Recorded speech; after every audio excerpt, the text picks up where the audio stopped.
Elle s'appelle Françoise Michael, elle est dans le monde du développement personnel depuis plus de 15 ans. Elle a mené de nombreux projets sociaux, culturels, a fait des études de psy. Bref, passionnante rencontre que je vous propose aujourd'hui, surtout pour ce coup de pouce, puisqu'elle a monté, eh bien, on va dire ça, une société peut-être, je ne sais pas comment on peut dire ça. En tout cas, son projet s'appelle Let Go.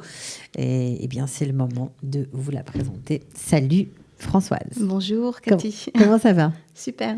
Super, eh bien on est ravis. Alors, beaucoup, c'est très à la mode le développement personnel, faut bien le dire. Mais vous avez un parcours très riche, vous avez fait plein de choses différentes. Vous avez chanté, vous avez fait beaucoup d'études, vous adorez apprendre, vous avez appris le Kodesh, vous avez suivi de nombreuses masterclass, vous avez étudié aux États-Unis. Bref, qu'est-ce qui vous a guidé vers ce monde du développement personnel ? Je pense que c'était une quête interne que j'avais en fait de comprendre comment les choses se passent, comment est-ce qu'on vit la vie, qu'est-ce qui gère la vie de manière générale. Et en fait, depuis que je suis toute jeune, c'est un sujet qui m'a passionnée. Et donc, j'ai fait des études de psychologie à New York. Et puis, j'ai fait aussi des études de Kodesh pendant 4 ans. J'ai étudié la pensée juive, la philosophie juive. Et j'ai trouvé beaucoup de réponses. Mais j'en voulais encore. Et donc, pendant des années, j'ai continué à étudier beaucoup de domaines, de méthodes, etc., Theta Healing, le mastermind de Bob Proctor, pour ceux qui connaissent. Alors, Bob Proctor, apparemment, c'est celui qui est à l'initiative du livre Le Secret, parce qu'il était à l'initiative du film. Voilà. Tout à fait. Voilà, vous m'avez appris que le livre était sorti après le film. Si je ne me trompe pas, oui. Voilà, bon. Alors, vous avez surtout voulu, quand vous êtes arrivé en Israël à l'âge de 20 ans, inculquer toutes ces valeurs juives dont vous étiez imprégné à la société israélienne, enfin, pas les inculquer, mais en tout cas vraiment les vivre, et vous rêviez d'une société idéale. Oui. Et là, effectivement. En fait, j'étais vraiment dans un trip d'idéalisme incroyable. C'est-à-dire que je me levais tous les matins et j'étais heureuse par le simple fait que j'étais en Israël. Pour moi, c'était vraiment un rêve accompli. Pendant des années, c'était comme ça. Et en fait, quand je suis arrivée en Israël, j'ai vu qu'il y avait pas mal de difficultés. Donc d'abord, j'ai vu qu'il y avait beaucoup d'étudiants qui retournaient en France parce qu'ils réussissaient pas au psychométrique. Donc j'ai été voir le directeur de l'institut des tests psychométriques, et je lui ai dit les Français ils sont pas plus bêtes que les Israéliens, il y a un problème. Il m'a dit oui, quel problème? Je lui ai dit écoutez, nous on n'a pas de livre pour se préparer au psychométrique. Et donc, il a vérifié les chiffres. Il m'a dit, tu sais quoi, t'as raison, etc. Et donc, en fait, j'ai traduit le livre en français. Il a été traduit en 6 langues. C'était mon premier projet, 6 mois après avoir débarqué en Israël. Ouais, très active. Et alors, c'est justement pour ça que ça nous intéresse de savoir pourquoi vous avez choisi aujourd'hui de consacrer votre temps à aider les autres par le biais du développement personnel. Eh bien, parce qu'en fait, après justement avoir fait vraiment un certain nombre de projets dans le domaine du social. Je veux juste mentionner que mon projet le plus important, c'était une association que j'avais montée qui s'appelait Eden 2000, dans le cadre de laquelle j'ai organisé 500 événements pour célibataires, et grâce à laquelle plus de 50 couples se sont formés, plus de 150 enfants sont nés. Bravo. Ouais. Bravo. Donc j'étais ravie. Mais en fait, ce que j'ai réalisé, c'est que la raison pour laquelle les gens se mariaient pas, c'était pas forcément parce qu'ils rencontraient pas leur âme sœur. Je veux dire, 500 événements, c'est quand même beaucoup. J'ai eu des milliers de participants. Ouais, bien sûr. Et en fait, j'ai réalisé que c'était souvent dû à des croyances qu'ils avaient à l'intérieur. C'était dû, des blocages, des perspectives qui les empêchaient en fait d'aller de l'avant. Et donc, je me suis vraiment spécialisée dans ce domaine de compréhension de tout ce qui est développement personnel, pour comprendre d'où venaient ces blocages, d'où venaient ces croyances qui sont vraiment à la base des résultats dans notre vie. Alors, pour vous, c'est libérer le bagage émotionnel pour faire disparaître le symptôme. Tout à fait. Alors, ce qui se passe en fait, c'est que ce que j'ai compris, c'est que ce qui est à la base de tous nos problèmes, que ce soit des problèmes physiques, c'est-à-dire des maladies, ou que ce soit des problèmes qu'on n'arrive pas à résoudre dans nos vies personnelles, en fait, la base de tout, ce sont des événements que l'on a vécus et qui sont encore dans notre mémoire et qui ont une charge émotionnelle qui nous accompagne. Donc des événements vécus dans l'enfance, évidemment. Oui, dans l'enfance. Okay. Et ça peut être dans une très tendre enfance même. D'accord. Je sais qu'il y a des gens avec qui j'ai travaillé qui avaient j'ai travaillé avec quelqu'un qui a la soixantaine et on arrivait à la mort de son chat quand il avait 5 ans. C'est ça qui lui a... Et c'est ça qui lui faisait une angoisse. Il avait des attaques d'angoisse à chaque fois qu'il voyait une pancarte comme quoi quelqu'un... Vous savez, les petits mots comme quoi quelqu'un est décédé, il y a une sorte d'affiche comme ça. Voilà, donc il était vraiment paniqué, etc. Et en fait, il avait très mal vécu. Étant enfant, c'était un enfant seul, il n'avait pas de frères et sœurs, fils unique, et ses parents travaillaient tout le temps, donc il était constamment seul. Et son chat, c'était son véritable compagnon. Et quand son chat est mort, il a été complètement anéanti. Voilà. Et en fait, il avait gardé avec lui ce souvenir, cette peur de la mort, cette peur d'être inactif et de disparaître comme ça soudainement, subitement, et voilà. Et quand on a relâché cette peur, il a été mieux. Alors, il a plus, maintenant, quand il voit ces annonces, etc., ça ne fait plus rien. Tout à fait. Alors, vous êtes aussi connu parce que vous avez beaucoup aidé des soldats, des soldats en post-trauma qui avaient vécu des situations difficiles à l'armée. Ça, c'est quelque chose aussi, j'imagine, qui vous a tenu beaucoup à cœur. Oui, c'est-à-dire qu'en fait...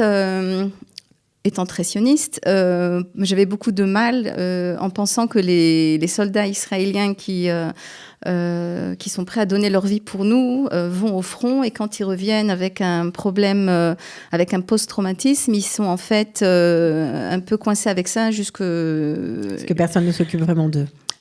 Surtout parce qu'on n'arrive pas vraiment à résoudre ce problème. Je veux dire, les gens qui ont des post-traumatismes, souvent, ça les accompagne à vie. À moins qu'on arrive justement à l'événement de base, et plus souvent quand ce sont des post-traumatismes complexes, ce sont plusieurs événements, et quand on arrive à les réinscrire différemment de la manière dont ils sont emmagasinés dans notre mémoire, alors en fait on arrive à libérer la personne de son post-traumatisme. Alors, quel genre de méthode vous utilisez pour arriver à des résultats pareils ? Parce que j'imagine que vous transformez la vie des gens qui sont en souffrance, qui viennent vous voir, se trouver libérés de ces angoisses ou de ces traumatismes, ça change la vie, quoi. Complètement. Ce qui est remarquable aussi, c'est qu'en général, ça se passe dès la première séance. C'est-à-dire que dès la première séance, il y a une séance pendant laquelle, en général, je prends des informations pour essayer de comprendre et d'arriver justement aux expériences de base qui ont causé les traumatismes. Et à partir du moment où on commence à travailler, dès la fin de la séance, il y a déjà un changement. C'est-à-dire que la personne, elle sort de chez moi et elle n'a plus la même mémoire de ce qui s'est passé. On a transformé la mémoire de ce qui s'est passé. Alors, quelle méthode vous utilisez ? J'utilise des méthodes principalement qui manipulent l'imagination. C'est-à-dire qu'en fait, la mémoire, c'est pas quelque chose de statique. Nos souvenirs, à chaque fois qu'on revisite un souvenir, on le change un petit peu.